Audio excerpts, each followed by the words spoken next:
నమస్తే మిత్రులారా. నిన్న తెలంగాణలో ఉన్న నిరుద్యోగుల డిమాండ్ల కోసం ఏదైతే ఆమరణ నిరాహార దీక్ష అనే కార్యక్రమాన్ని ఓయూ వేదికగా మొదలుపెట్టినామో అది ఈరోజు గాంధీ హాస్పిటల్లో రెండో రోజు కొనసాగింపు జరుగుతూనే ఉన్నది.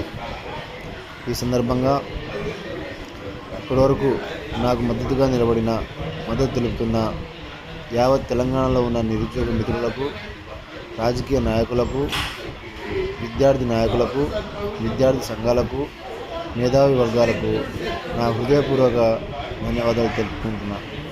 అలాగే ఈ సమస్య పరిష్కారం అవ్వడం కోసమే ఈ యొక్క కార్యాచరణ అనేది చేయడం జరిగింది. కానీ దీంట్లో ఏ రాజకీయ కోణం కానీ పర్సనల్